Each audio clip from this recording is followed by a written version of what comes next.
आज हम information as में हैं, सोशल मीडिया पे बहुत एक्टिव रहते हैं और बहुत सारी चीज़ें हमें डिस्ट्रैक्ट करती रहती हैं। इस दौर में अपने आप को फोकस्ड कैसे रखें, ये अगर आप जानना चाहते हैं तो आपको जवाब मिलेगा, बशर्ते कि आप लास्ट तक बने रहें। दोस्तों नमस्कार, आदाब, सत श्री अकाल। चैट विद सुरेंद्र वत्स के नए एपिसोड में आप सबका बहुत बहुत स्वागत है। हम अक्सर डायरेक्ट सेलिंग के कामयाब लोगों से तो मिलते हैं, लेकिन उन कामयाब लोगों को कामयाब बनाने में जिस शख्सियत का बहुत बड़ा योगदान है, सौभाग्य से आज जो हमारे मेहमान हैं, आइए हम सब बहुत उत्साह के साथ में स्वागत करें स्नेह देसाई सर का। जी सर। बहुत बहुत स्वागत है स्नेह सर। Thank you sir. और स्नेह सर एक ऐसी पर्सनैलिटी हैं जिन्होंने लाखों नहीं करोड़ों लोगों की ज़िंदगी को कहीं ना कहीं छुआ है और लाखों लोगों की ज़िंदगी पे सीधा इम्पैक्ट प्रभाव डाला है। एक ऐसे बिजनेस कोच हैं जो खुद 12 बिजनेसेस को चला रहे हैं, 100 करोड़ से ज़्यादा जिनकी वर्थ है बिज़नेस की, और वो लोगों को बिज़नेस की भी टीचिंग देते हैं, डायरेक्ट सेलिंग की भी टीचिंग देते हैं। और कितनी कितनी टीचिंग उन्होंने दी है, स्नेह सर से हम लोग डिटेल में बातचीत करेंगे। स्नेह सर, कुछ कॉम्प्लीमेंट्स पढ़ना चाहता हूँ जो आपके कमिंग सून के वीडियो पे हमें प्राप्त हुए हैं। सौरभ सुमन ने लिखा है, he is great leader and life coach. Rajendra Prasad Verma ने लिखा है, वाओ सर, ग्रेट लीडर से बहुत कुछ सीखने को मिलेगा। नईम अजहर लाइव ने लिखा है, सुपर फास्ट ग्रोथ लीडर, अब हम सबको फास्ट ग्रोथ दिलाने आ रहे हैं। मनोज कुमार ने लिखा है, नॉलेज के भंडार, बहुत कुछ नया सीखने को मिलने वाला है, मोस्ट वेलकम सर। उसके बाद में आई एम योर अविनाश ने लिखा है, Sneh Desai, a name which reflects the message of love, peace, success itself. और उसके बाद में पढ़ रहा हूँ सर सग्रम भादु का, मुंबई में इनका प्रोग्राम देखा, बहुत बड़ा बदलाव हुआ है मेरे जीवन में, दिल की गहराई से बहुत बहुत धन्यवाद। और लास्ट में पढ़ रहा हूँ सर अरुण मौर्या का, I read his book change your life, this book is incredible, I am a big fan of Sneh sir. तो लोग बहुत खुश हैं सर, बहुत प्यार करते हैं आपसे, थोड़ा सा नमूना दिखाया है उन्होंने। Thank you sir. क्या फीलिंग आती है जब इस प्रकार के कॉम्प्लीमेंट्स मिलते हैं और इतनी बड़ी फ़ैन फॉलोइंग है सर आपकी? सर सबसे पहला फीलिंग तो ये आता है कि ईश्वर को शुक्रगुजार हो कि उन्होंने हमें ये काबिलियत दी कि लोगों तक ये बातों को हम पहुंचा सके, लोगों के लाइफ में एक पॉजिटिव चेंज ला सके। बस सबसे बड़ा यही फीलिंग है। That's great sir.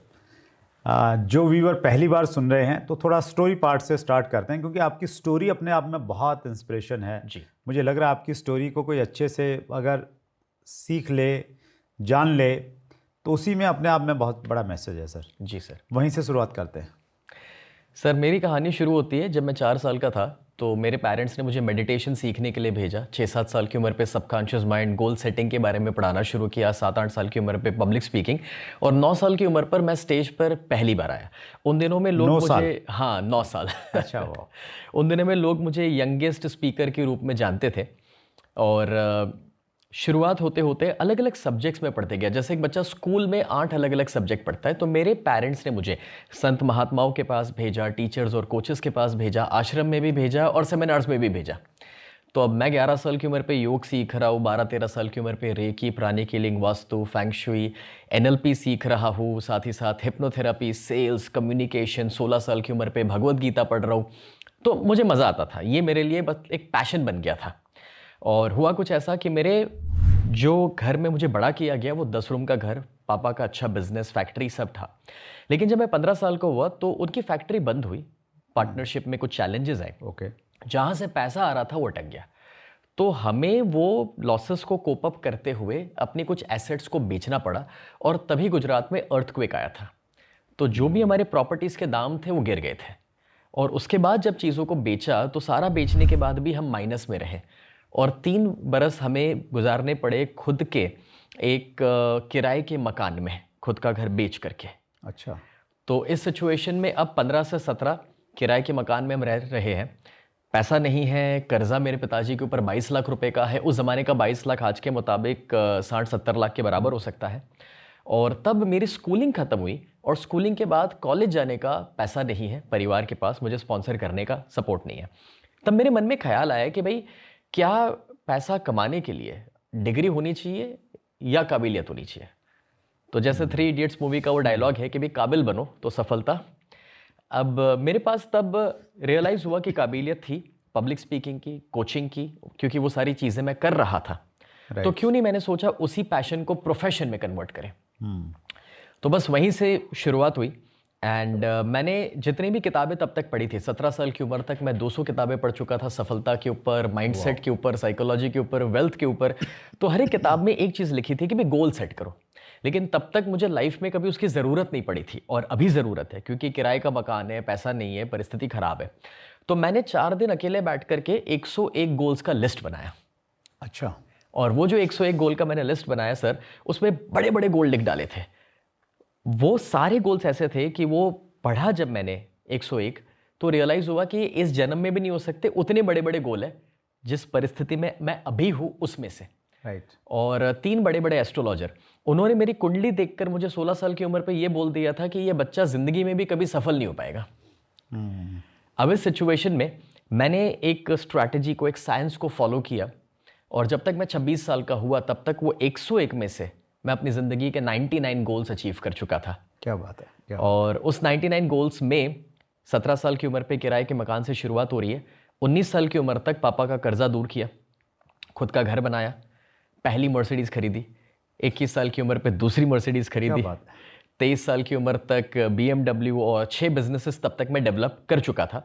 और 26 साल की उम्र पे एक बहुत बड़ा हमारा सपना था, क्योंकि मेरे पेरेंट्स ने मुझे 10 रूम के घर में बड़ा किया था, तो मैं इन रिटर्न उनके लिए दूसरा 10 रूम का घर बनाना चाहता था। तो अभी जिस घर में हम रहते हैं, जो मेरे 26 साल की उम्र पे बनाया, वो 60,000 स्क्वायर फीट का घर, 30 रूम का घर, personal cricket ground, swimming pool, home theatre, अभी तो जूम स्टूडियोज़ भी वहीं पर है, और सारी फैसिलिटीज़ वहाँ पर बना पाए। तो ये हमारी सर छोटी सी कहानी है। क्या बात है, बहुत बड़ी अचीवमेंट है सर इस छोटी सी कहानी में आपके। Thank you. जब आप नए घर में आपने एंटर किया, पेरेंट्स साथ में थे जी, तो क्या फीलिंग थी पेरेंट्स की, कुछ ध्यान है? मेरी मम्मी आज भी कहते हैं कि बेटा इतना तो पता था कि तू कुछ अच्छा करेगा, बट हम इतने बड़े हो जाएंगे या इतने सफल हो जाएंगे ये तो मैंने कभी नहीं सोचा था। और वो फीलिंग के लिए आज भी मेरे मम्मी पापा दोनों ग्रेटफुल हैं, दोनों पॉजिटिव हैं।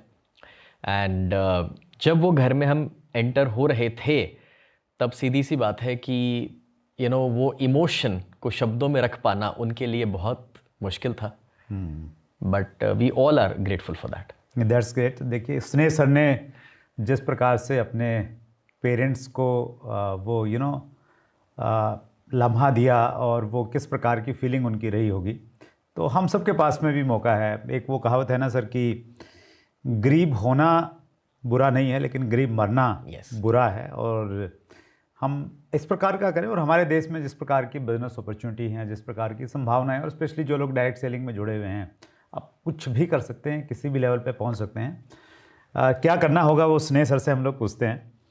तो मैं कुछ व्यूअर्स के क्वेश्चन लेता हूं स्नेह सर जी। एक प्रश्न मैं ले रहा हूं, ये पूछा है राहुल कामले ऑफिशियल ने, 10x बिजनेस के लिए क्या स्टेप उठाने चाहिए, इसलिए माइंड को कैसे ट्रेन करें, बिजनेस को 10 गुना अगर करना है क्या क्या करना चाहिए? सबसे पहले मैं मानता हूं कि हमारा बिजनेस डायरेक्टली प्रोपोर्शनल है हमारी ग्रोथ के साथ, यानी कि entrepreneur is equal to business. लोगों ने एक्सपीरियंस किया होगा कि जब वो खुद डाउन फील करते हैं, डिप्रेस होते हैं, तो बिजनेस भी डाउन हो जाता है। और जब हम कोई सेमिनार में चले जाते हैं, जब हम कोई अच्छे वीडियो देख लेते हैं, जैसे आपसे इंस्पायर हो गए, तो उस इंस्पिरेशन के बाद हमारे बिजनेस को भी पुश मिल जाता है। तो अगर बिजनेस बढ़ाना है तो पहला काम अपने ऊपर करना है, और इसलिए क्वेश्चन बहुत अच्छा पूछा गया है कि माइंडसेट को कैसे बनाया जाए, क्योंकि शुरुआत तो वहीं से होती है। अब इसका मैं एक छोटा सा एग्जांपल देता हूं। अगर एक दवाई एक्सपायर हो जाती है तो क्या उसके बाद उसका कोई असर रहता है? नहीं, शायद नहीं। एग्जैक्टली वैसे हम आज जो विचार, मान्यताएं, आदतें और स्किल सेट के साथ यहां पहुंचे, क्या वही हमें 10 गुना आगे लेकर जाएगी? वही विचार, वही मान्यताएं, स्किल सेट या आदतें? शायद नहीं। तो हमें भी हमारी जो असरकारकता कम हो गई है, हमारे जो पुराने विचार और आदतें हैं, जैसे वो दवाई एक्सपायर हो गई है, वैसे भी हमारे शायद विचार, मान्यताएं और आदतें भी अब एक्सपायर हो गई है। वक्त के साथ कॉन्स्टेंटली अपने आप को अपडेट और अपग्रेड करना बहुत जरूरी होता है। यानी कि अगर आज हम कोई बड़े फिल्म स्टार की बात करें, किसी का नाम नहीं लेते हैं, मगर जब उन्होंने शुरुआत करी तो मानो कि वो चॉकलेटी हीरो के रूप में आए। लेकिन आज अगर वो 40 या 50 साल के हैं तो वो सेम टाइप का रोल प्ले नहीं कर रहे। मे बी उन्होंने अपने फिजिक को चेंज कर लिया, पर्सनालिटी को चेंज कर लिया, रूप रंग को चेंज कर लिया, और अपने जॉनर को भी बदल करके शायद वो रोमांटिक चॉकलेटी हीरो से मे बी एक्शन हीरो बन गए। या मे बी वो पुलिस वाला रोल प्ले करने लगे, या कुछ लोग तो फादर वाला रोल भी प्ले करने लगे हैं। तो उन्होंने अपने आप को शिफ्ट किया नए ग्रोथ के लिए। बस एग्जैक्टली वैसे as a individual, as an entrepreneur, हमें भी हमारे स्किल सेट को, हैबिट्स को, विचारों को कांस्टेंट अपडेट और अपग्रेड करना पड़ता है। कभी कभार मैंने देखा है थोड़ी सी सफलता लोगों को कंफर्ट जोन में लेके जाती है, आलस में लेके जाती है, और वहीं पर हमें वापस अपने आप को बाहर निकालना है इस माइंडसेट के साथ कि जब हम ग्रो करेंगे तो हम अकेले ग्रो नहीं हो रहे। अगर हमें अपनी लाइफ में गाड़ी बंगला मिल गया है तो वहां अटकना नहीं है, क्योंकि हमारी ग्रोथ में दूसरे और 10, 50, 100 लोगों की ग्रोथ जुड़ी हुई है, इसीलिए हमें ग्रो होना है। तो पहला चेंज अपने अंदर का है, और दूसरा चेंज जो हमें लाना है वो है बड़ी सोच। जी। अब बड़ी सोच इसीलिए क्योंकि मैं ये मानता हूं कि रास्ते हर मंजिल तक पहुंचने के लिए अवेलेबल है, लेकिन जब तक आप नई मंजिल और बड़ी मंजिल के बारे में सोचोगे ही नहीं, तब तक नया रास्ता भी तो नहीं दिखेगा। जैसे कि कोविड आया, बहुत तकलीफ लेकर आया, लेकिन उसमें से एक सीख भी हम सभी को मिली कि भाई वायरस का कोई उपाय नहीं था, मगर कहीं ना कहीं रिसर्च हुआ क्योंकि नेसेसिटी थी जी। और रास्ते निकल आए। तो एग्जैक्टली वैसे जब इंसान डिसाइड करेगा कि अब मुझे 10 करोड़ पे जाना है, 100 करोड़ पे जाना है, तभी तो उसके रास्ते मिलेंगे ना। लेकिन बड़ा सोच नहीं है, बड़ा गोल नहीं है, तो रास्ता कहाँ से मिलेगा? That's great sir, super. अगर सोच को थोड़ा डेवलप करना है, स्किल्स को सीखना है, स्नेह सर कैसे हेल्प कर सकते हैं? मैं तो अपने सेमिनार्स के माध्यम से लोगों को जो भी कोशिश करता हूँ बताने की, मगर मुझे लगता है सबसे बड़ा लर्निंग जो आप यहाँ पर पॉडकास्ट ले रहे हैं सर, लोग अच्छे अच्छे पॉडकास्ट को सुने, पहला ये, और दूसरा किताबें पढ़ें। उसका कारण बहुत सिंपल है, आप अपने तजुर्बे से सीखोगे तो 20-25 साल लग जाएंगे। आप जिनको यहाँ इस कुर्सी पर बिठा रहे हैं वो सारे कहीं तो 10, 20, 25 साल के तजुर्बे वाले हैं अपने अपने सेक्टर में, और आप उनके अंदर से 45 मिनट के अंदर वो सारा निचोड़ 20 साल का निकाल लेते हैं। तो ऑडियंस को 45 मिनट में 20 साल का एक्सपीरियंस मिल रहा है। एक किताब जिसने लिखी है वो भी तो 10-15 साल उस फील्ड में दे चुका है, तभी जा करके उसने किताब लिखी। और अगर आपको वो 400 रुपये दे करके 1 हफ्ते पढ़ करके 20 साल का तजुर्बा मिले, तो इससे बेहतर सौदा और कुछ भी नहीं हो सकता है। तो आप ये कह रहे हैं कि चैट विद सुरेंद्र वत्स का इंटरव्यू देखते रहो और स्नेह सर जैसे बड़े बड़े लीडर्स को सुनते रहो और उन चीज़ों को अपनी ज़िंदगी में इम्प्लीमेंट करते रहो, तो ऑटोमेटिकली अपडेटेड रहेंगे। बिल्कुल। स्नेह सर, मेरा इस चीज़ में बहुत बिलीव है, जब हम कोई भी चीज़ की शुरू, बहुत सारे लोग मेरे से पूछते हैं कि आपने ये चैनल शुरू किया, क्या सोच थी, क्या इसके पीछे मकसद था? तो मैं ये पाता हूँ कई सारी चीज़ें जब कनेक्ट होती हैं, मैं इंटरव्यूज़ देखने में और लोगों की बायोग्राफी पढ़ने में मेरा बहुत ज़्यादा इंटरेस्ट रहता था। रजत शर्मा जी का जो शो आता है आपकी अदालत, वो शायद ही मैंने कोई मिस किया होगा, और मतलब बचपन से देख रहा हूँ मैं उसको। और यूट्यूब पे भी मैं अगर कुछ देखता हूँ ज़्यादा तो इंटरव्यूज़ ही देखता हूँ। उसमें जो सीखने को मिलता है वो एक अल्टीमेट चीज़ रहती है। मेरा भी लर्निंग सोर्स सबसे बड़ा वही है। और दूसरे आप जैसे जो बड़े ट्रेनर्स हैं जिन्होंने बहुत सारे लोगों की ज़िंदगी को इम्पेक्ट किया है, उनसे जब भी अपॉर्चुनिटी मिलती है रूबरू मिलने की, सेमिनार अटेंड करने की, मैं व्यूअर्स को बताना चाहता हूँ। स्नेह सर को तो मैंने बताया था, 2010-11 में जब मैं दिल्ली शिफ्ट हुआ तो यहाँ पे जब मैं आया तो मैं ढूंढ रहा था कि कुछ सीखना है। छोटे शहर से बड़े शहर में आया था, तो मैंने ढूंढा कहाँ से क्या सीखा जाता है। तो मुझे मालूम चला कि स्नेह सर का खालसा कॉलेज में एक सेमिनार रहता था जी। तो उसमें मैं गया और बहुत कुछ सीखा, कुछ किताबें मैं लेके आया, उनको मैंने पढ़ा। और मैं आपको धन्यवाद देना चाहता हूँ स्नेह सर। मेरे को लोग सफल मान रहे हैं, आई डोंट नो मैं कितना सफल हूँ, लेकिन उसमें आपका बहुत बड़ा कंट्रीब्यूशन है sir. Thank you so much. मेरे जैसे बहुत सारे लोगों की ज़िंदगी में एक पॉजिटिव इम्पैक्ट लाने के लिए। Thank you sir, thank you. वैसे आपका ये बड़प्पन है क्योंकि आपने बहुत सारे लोगों को सफल बनाया है अपने इस चैनल के माध्यम से। Thank you sir. वो कहीं ना कहीं आपसे ही आई हुई चीज़ें हैं, आगे से देने का प्रयास किया जा रहा है। Thank you sir. एक प्रश्न मैं पूछना चाहता हूं सर आपसे। जब भी हम लोगों से मिलते हैं तो उसमें ये पाते हैं कि लोग गोल्स भी बना लेते हैं, सोचते भी कि चलो यार ये करूँगा, लेकिन जब एक्शन लेने की बात आती है, एक्शन में कन्वर्ट नहीं हो पाती हैं चीज़ें। क्या स्टेप्स हैं, कैसे एक्शन करें? इसके पीछे एक छोटी सी कहानी मैं बताता हूँ। Please sir. जब 17 की उम्र पे गोल तो सेट कर लिए और जब लोग सुनते हैं कि भाई आपने 2 साल में मर्सिडीज़ खरीद लिया कुछ भी, तो लोगों को लगता है कि आप बहुत किस्मत वाले हैं। मैं हमेशा कहता हूँ कि there is no attraction without action. पहले 2 साल सर मेरे करियर के 365 दिनों में से 350 दिन मैं स्टेज पर रहा था। अच्छा, इतना मतलब पब्लिक को एड्रेस किया आपने, इतने सेमिनार्स मीटिंग्स लिए? तो अगर मेरा बर्थडे भी है या दिवाली भी है तो भी मैं स्टेज पर हूँ। क्या बात। मुझे याद नहीं है कि उस 2 साल में 3 साल में मैं कभी बीमार भी हुआ था, या अगर हुआ भी तो उसमें मैंने ब्रेक लिया हूँ।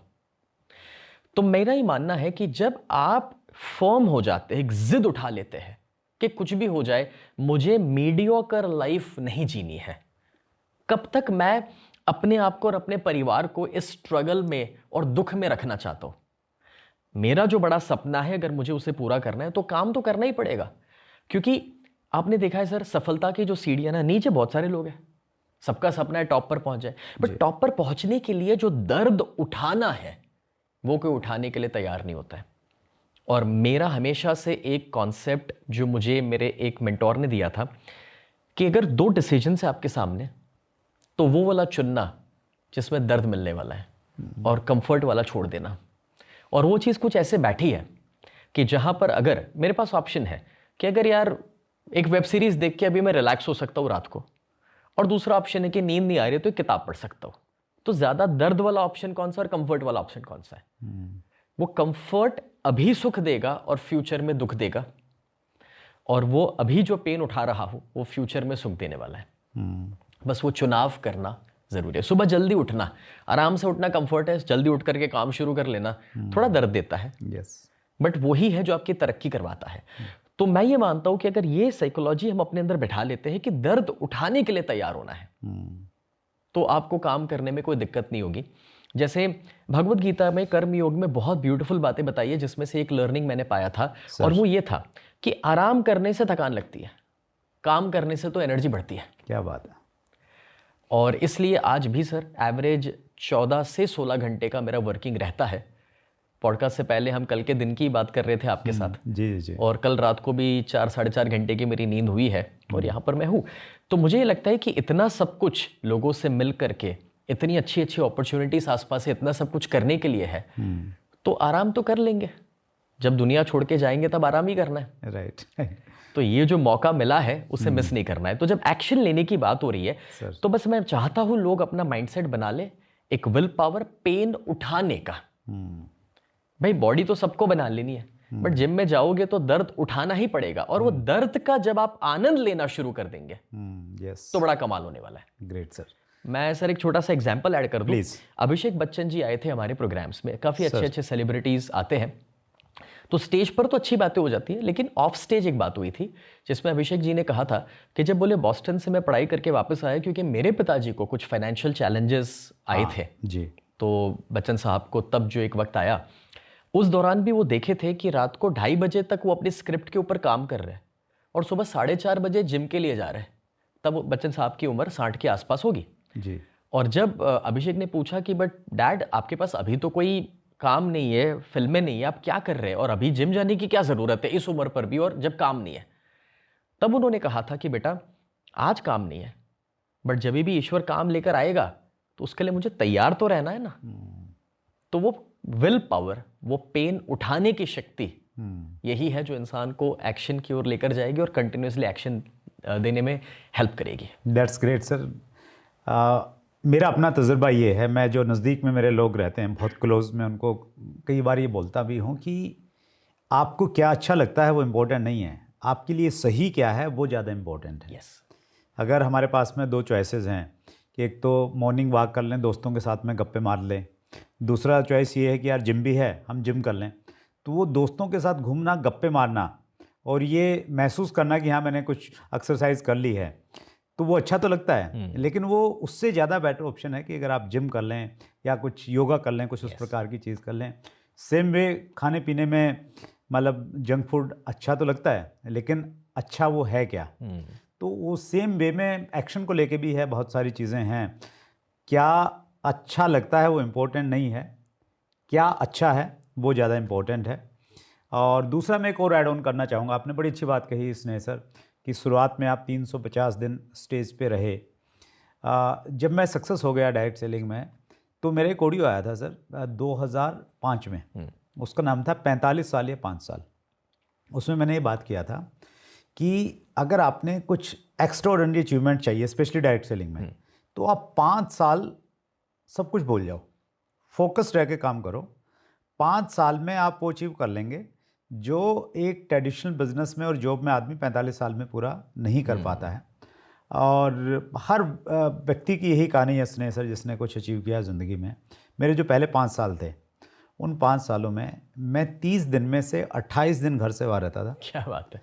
और जेब में पैसा नहीं था। जर्नल कंपार्टमेंट में ट्रेन में 24-36 घंटे की ट्रैवल करता था। पेटीएम नहीं था, क्रेडिट कार्ड नहीं होते थे। 10 दिन का टूर है तो बैलेंस बनाना पड़ता था कि यार एक टाइम ही खाना खाना पड़ेगा, अदरवाइज़ घर जाने के पैसे नहीं बचेंगे। तो लेकिन 5 साल के बाद में सारी चीज़ें बदल गई सर, सब कुछ चेंज हो गया। और मेरा अपना मानना है, हम कोई भी काम करें, कोई भी हमारी लाइन है, 4-5 साल अगर आपने सब कुछ भूल के उस पर लगा दिया, तो शायद फिर पीछे मुड़ के देखने की ज़रूरत नहीं होगी। एग्री करते हैं आप sir? 100% sir, 100%। That's great sir. Last प्रश्न ले रहा हूँ सर मैं, और ये प्रश्न है मेरी तरफ से, ये क्योंकि मैं बहुत सारे स्पेशली यूथ को जब देखता हूँ तो वो डिस्ट्रैक्टेड है। इतनी सारी चीज़ें हैं आज की दुनिया में, इंफॉर्मेटिव एज में हम लोग रह रहे हैं, इतनी सारी सूचनाएं हैं, चीज़ें हैं, एक जगह वो टिक नहीं पाता है। फोकस्ड कैसे करें, जो आज काम कर रहा है उसमें कैसे टिके रहें? अगर मैं पूछूं कि क्रिस्टियानो रोनाल्डो को आप किस काम के लिए जानते हैं, तो सभी कहेंगे फुटबॉल। मैं पूछूं सचिन तेंदुलकर, तो सभी कहेंगे क्रिकेट। सदगुरु जी तो बोले स्पिरिचुअलिटी। अब आप इन्हें, सदगुरु जी जो है वो अच्छा खाना बनाना भी जानते हैं, कभी कभार वीडियो भी रखते हैं उस चीज़ के, अच्छा बाइकिंग भी कर लेते हैं, उसके भी वीडियो है, बट आप उसके लिए उनको जानते नहीं है। उनकी पहचान आप स्पिरिचुअल गुरु के रूप में ही जानते हैं। तो सभी लोग मल्टी टैलेंटेड और मल्टी चीज़ें भी कर रहे हैं, बट वो जाने जाते एक चीज़ के लिए। तो एग्जैक्टली वैसे सर आपका जो सवाल है उसका जवाब भी यही है कि भाई आप पहले ये डिसाइड कर लो कि what is your one thing. आपका वो एक कार्य क्या होगा जिसके लिए दुनिया आपको जानेगी। जैसे आज हम महात्मा गांधी जी को जानते हैं, तो कोई उनको अब ये याद नहीं करता लॉयर अच्छे थे या एडवोकेट अच्छे थे, तो उन्होंने अपनी वन थिंग को बना लिया अभी देश की आज़ादी। Very true. तो एग्जैक्टली वैसे आपने जो आगे बात कही कि आप 5 साल देने के लिए तैयार हैं, वैसे ही 5 साल, 10 साल, 15 साल, 20 साल, 25 साल, वो एक कौन सा काम है जिसको आप अपना जीवन देने के लिए तैयार हैं, और तभी जाकर के आप फोकस्ड रहेंगे। अच्छी अपॉर्चुनिटीज आएंगी, अच्छे बिजनेसेस आएंगे, लोग आपको दूसरी 4 बातें बताने के लिए भी आएंगे, बट वो आपको एक जिद उठानी पड़ेगी। जैसे माइकल फेल्प्स जिन्होंने ओलंपिक्स में इतने सारे गोल्ड मेडल जीते कि 150 देश मिलकर के उतने गोल्ड मेडल नहीं जीता जो वो अकेला इंसान जीत कर आया। और जब 26 साल की उम्र पे उनके रिटायरमेंट अनाउंस किया और मीडिया वालों ने पूछा कि अब आप क्या करेंगे, तो उन्होंने जवाब दिया कि अब मैं पानी के बाहर की दुनिया भी देखूंगा। मतलब कि कितने बरसों से दिन के 12 से 16 घंटे हर दिन पानी के अंदर प्रैक्टिस करने में उस इंसान ने बता दिए, और इसीलिए 26 साल की उम्र तक वो इस ऊंचाई पर पहुंचे हैं। तो अगर फोकस्ड रहना है तो पहले अपना वन थिंग डिसाइड कर लो।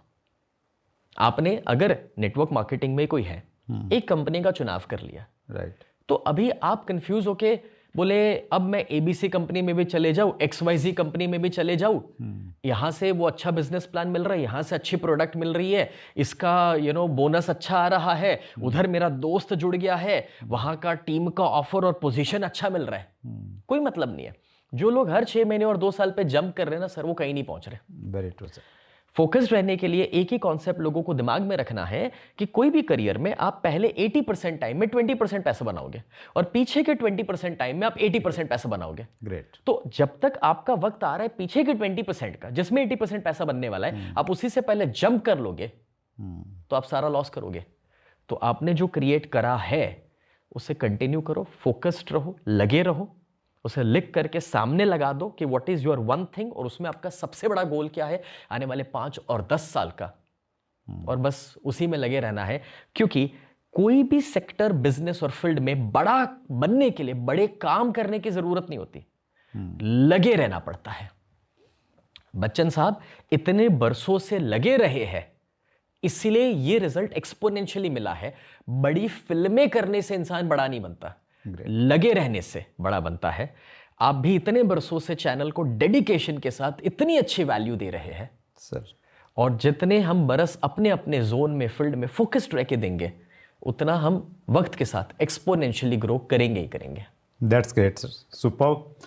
और सुनिए सर, मेरे पास में अपॉर्चुनिटी है, मैं आपको इनवाइट करना चाहता हूँ। हमारा एनुअल जो फंक्शन रहता है चैट विद सुरेंद्र वत्स का, उसको हम फ्रेंड्स मीट के नाम से हम लोग करते हैं सर, ताकि जितने भी हमारे मित्र हैं जो आप जैसे लीडर्स को ट्रेनर्स को पर्दे पे देखते हैं, तो उनको फिज़िकली वो देख सकें जी। और हमारे पास थोड़ी सी दुविधा ये रहती है कि हमने अभी तक लगभग 260 इंटरव्यू किए हैं, तो सबको बुलाना पॉसिबल नहीं हो पाता। कुछ लोगों को हम सेलेक्ट करते हैं और हमने आपको सेलेक्ट किया और आपने हाँ भरी सर, उसके लिए एक बार बहुत बहुत धन्यवाद। Thank you sir. तो एक बार मैं सबके सामने भी आपको आमंत्रित करता हूँ फ्रेंड्स मीट में। और स्नेह सर से अगर आप मिलना चाहते हैं, फिज़िकली देखना चाहते हैं, स्नेह सर की एनर्जी, स्नेह सर का ऑरा महसूस करना चाहते हैं, वाइब्स को महसूस करना चाहते हैं, तो आप आइए। फ्रेंड्स मीट 10 फरवरी तालकटोरा स्टेडियम नई दिल्ली में हम लोग इसको आयोजित कर रहे हैं। और स्नेह सर क्या बताने वाले हैं उस दिन आप? उस दिन इतने सारे जो लोग आएंगे, मुझे लगता है कि सभी ग्रोथ चाहते हैं सर, सभी अपने जीवन में जहां है वहां से 10 गुना आगे बढ़ना चाहते हैं सर। तो उसी पर हम बात करेंगे कि भी आप अपने सपनों को हकीकत में कैसे बदल सकते हैं, और साथ ही साथ जो भी आपका मनी का गोल है सर, क्योंकि अल्टीमेटली एक वेल्थ का गोल सभी का सपना है, फाइनेंशियल फ्रीडम पाने का अपने और अपने परिवार के लिए। ट्रू। तो वो कैसे मनी का गोल अचीव किया जाए उसके ऊपर हम बात करेंगे। That's great sir, thank you so much sir. सभी व्यूवर्स की तरफ से दिल की गहराई से इतना समय निकालने के लिए, इतना प्यार देने के लिए बहुत बहुत धन्यवाद। Thank you. सो ये थे स्नेह देसाई जी, 12 बिजनेसेस चलाते हैं और हिंदुस्तान में लाखों लोगों की ज़िंदगी में जिन्होंने कंट्रीब्यूट किया है, मेरे जैसे लोगों को यहाँ तक पहुँचाने में जिनका योगदान रहा। मुझे उम्मीद है कि ये इंटरव्यू, ये कन्वर्सेशन आपको बहुत अच्छा लगा होगा। और स्नेह सर ने जैसे बोला, 10 फरवरी को तालकटोरा स्टेडियम नई दिल्ली में स्नेह सर हमें दोबारा मिलने वाले हैं। अगर अभी आपने रजिस्ट्रेशन नहीं किया है, अपना टिकट नहीं लिया है, तो डिस्क्रिप्शन में लिंक हम लोग डाल रहे हैं। तो मुझे नहीं मालूम जब तक इंटरव्यू आएगा रजिस्ट्रेशन होंगे या नहीं होंगे, लेकिन आप ट्राई ज़रूर कर लीजिएगा। अगले मंगलवार को रात्रि 8 बजे फिर एक बड़ी शख्सियत से मुलाकात होगी। अपना ख्याल रखिएगा। बहुत बहुत धन्यवाद।